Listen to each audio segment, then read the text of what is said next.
This is Thersa Matsura, and you're listening to Uncanny Japan.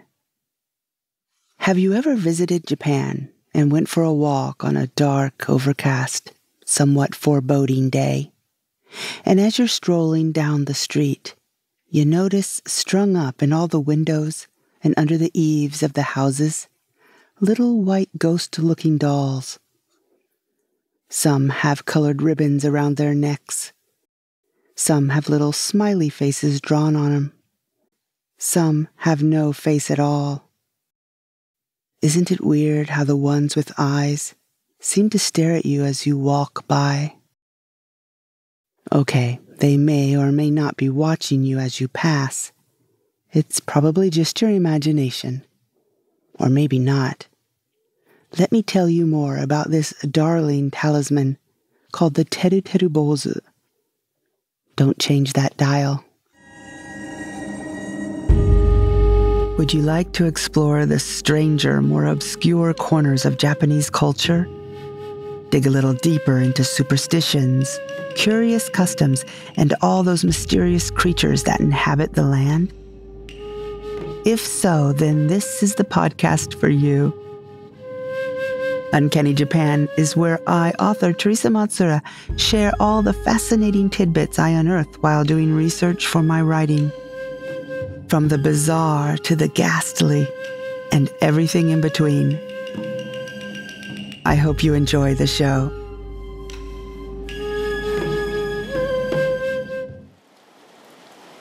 Hey, how's your week coming along? I hope nicely.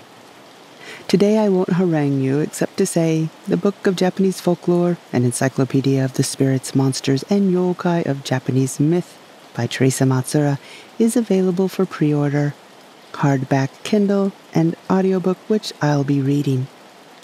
And please consider becoming a patron for extra uncanny goodness and to help support the show. Okay, so what are those ghostly little things dangling in windows on cloudy or rainy days? And what do they do? And why do they so mysteriously appear only when it's gloomy out? Well, first, they have a name. They're called Teru Teru Bōzu. Teru comes from the verb teru, and it means to shine. Teru Teru means to shine.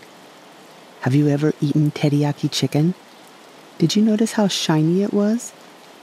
Yep, same kanji. Shiny grilled chicken. Anyway, Bōzu means monk, but it can also refer to someone who is bald, as monks tend to be bald, and even a young boy, because, well, young boys back in the day used to have their heads shaven. So it's completely understandable how this little good luck charm got its name, Teru Teru Bōzu, shine bald monk, or shiny bald-headed kid, something like that. They are also called Tere Tere Bōzu, Terere Bōzu, and Hiyori Bōzu. They've been around for a while, too. In the mid-Edo era, they were used with a few differences that I'll get into in just a minute. But as for names, at that time they were called things like Teri Hina, Teri Hoshi, Teri Teri Hoshi, Tere Tere Hoshi, along with the standard Teru Teru Bōzu. Nowadays their purpose is to turn bad weather fair or make that sun shine, perhaps like the glossy head of a bald monk. They're mostly used by kindergarten and elementary-aged children who have some sort of picnic or field trip planned for the following day, but the weather forecast looks like it's not going to cooperate. What's a teacher to do? Break out the magic, that's what. The hope is if the entire class whips up a bunch of Teru Teru Bōzu, then maybe they can prove that forecaster wrong. While I can honestly say I don't think I've ever known any adults who are planning to go camping down by the river and whip one up before the big day. Although they can if they want, because Teru Teru Bōzu used to be used by adults too. But again, I'll get to that in a second. First, how do you make one? Like I said, to the Western eye, they look like little ghosts. I'll put photos up on the Uncanny Japan website in case you've never seen one, and a drawing on YouTube. But for now, here's the step-by-step construction of a Teru Teru Bōzu. Just remember to make it the day before you want fine weather, not the day of or a couple days before.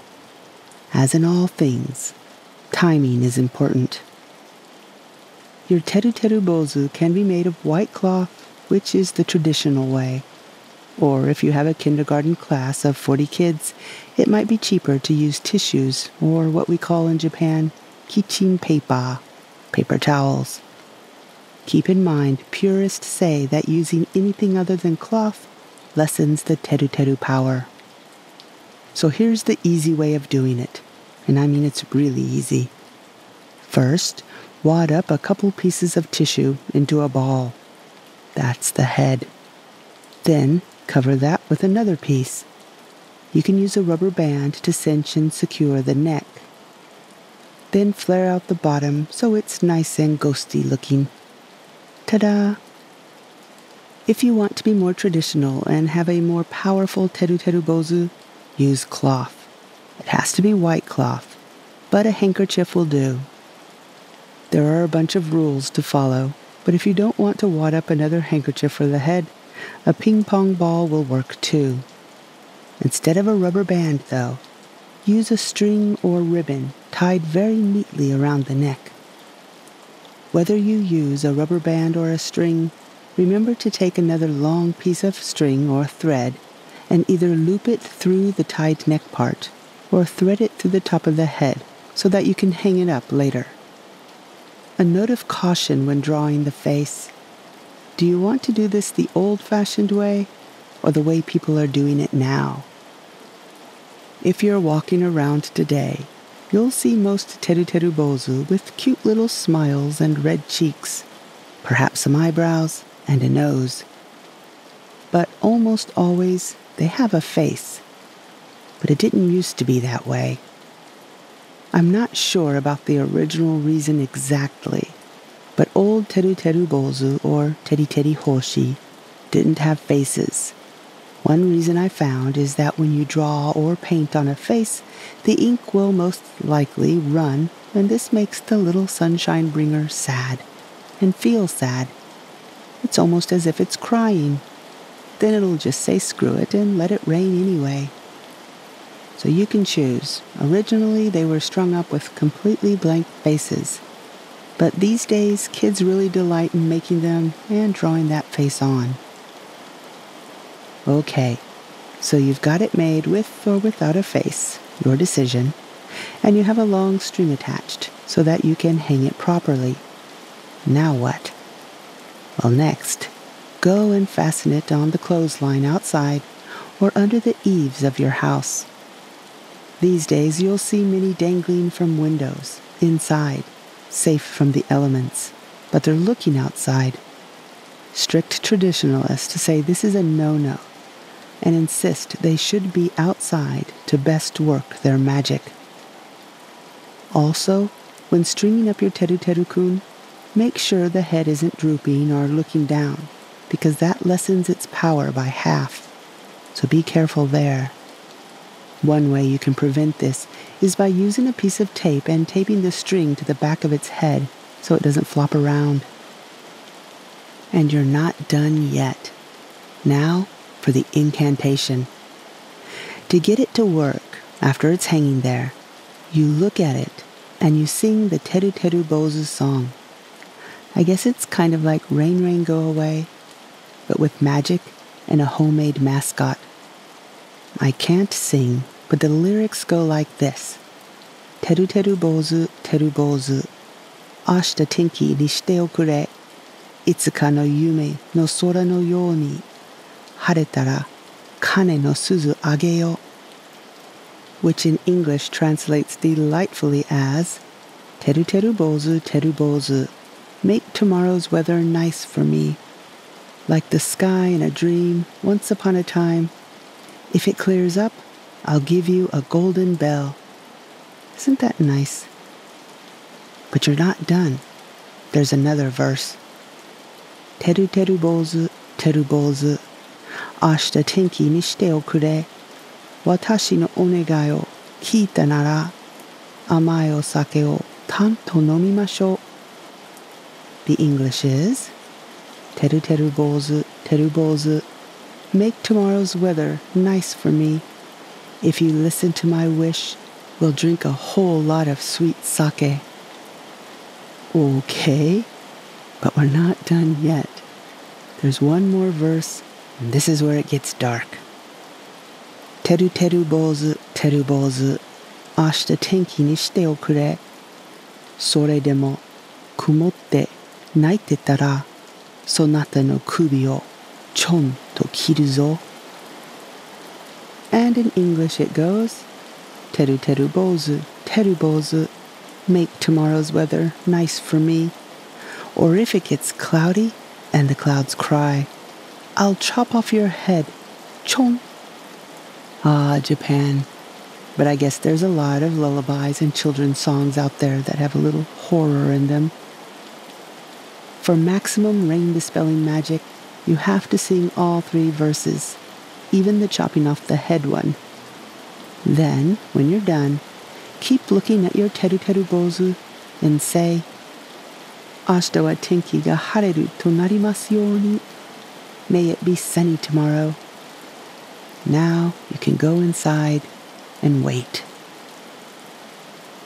The next day, if your magical buddy grants your wish and the skies clear up, you have to thank it properly. If you don't give proper thanks, they say don't be surprised if some kind of bad something or other befalls you. Now to do that, you have to take the Teru Teru talisman down and untie the string or ribbon from around its neck. Don't cut it with scissors. Just very gently take it off. Next, tell it thank you, and if you haven't already, draw a face on it. Make sure you draw a happy face. This also gets across your feeling of gratitude to the Teru Teru Bōzu. If it already has a face, skip that part. While these days I think a proper thank you and a burial in the garbage can suffices, older traditions say you should take it to the river, pour some sake on it, and float it down. Or the same thing but in an ocean. The idea being to give it back to nature and to purify it. I'm going out on a limb here, but I don't think it's super cool to be tossing things into rivers and oceans. Some say if you can't do that, you can bury it in your backyard. A darker line of thought says that you throw it into the river to punish it for not granting your wish. No face, no sake, just throw it in. Now, let's look back a little. We know from the past couple episodes all about creating some kind of doll, be it straw or paper, or in this case cloth, and using them as vessels for divine spirits, kami, and how they acted as a kind of substitute for people, to soak up disease or bad luck, or work the rice fields in a pinch. But back in the Edo era, these Teru Teru Bōzu charms were employed more by farmers and used to pray for the cessation of rain, not because of some trip to the zoo, but to save their crops. They were made of origami paper or cloth, and more resembled a human shape. Interestingly, when offering the prayer, they cut them in half and or hung them upside down. I found some old artwork of them. I'll post on Patreon and the Uncanny Japan site. Note that these days, to hang one upside down is actually inviting rain. Back then, when they were done with their little job, they'd be doused with sake and of course carried down to the river to be released, or if there wasn't a river nearby, an ocean. And if there wasn't an ocean, taken and left next to a pair of Dōsōjin statues on the outskirts of town. See the Dōsōjin episode about them. But we can push back even further. Let's go all the way to the Heian era, 749 to 1185, where it looks like something similar was going on that had been adopted from a Chinese tradition. In China, instead of a bald monk dude, it was a girl with a broom, which she used to sweep good luck your way. This was based on a real story about a period of incessant rain, and the decision that the only way to stop it was to sacrifice a young girl, thus sending her to heaven, poor thing, to sweep the clouds away, which she evidently did and then was prayed to thereafter. Perhaps this is the origin, or just an older tradition that resembles the Teru Teru Hoshi. I'm not sure. So there you are. One more bit of Teru Teru trivia. The mascots of the city Ikeda in Nagano Prefecture are based on the Teru Teru Bōzu. They're called Terumin and Fumin. And then there's Cast Form, the Weather Teller Pokemon, which is also based on the Shiny Shiny Monk charm. Okay, that's it for today. Thank you all so much for listening. Thank you, patrons. You're the best, always the best. And I'll talk to you again in 2 weeks. Bye-bye.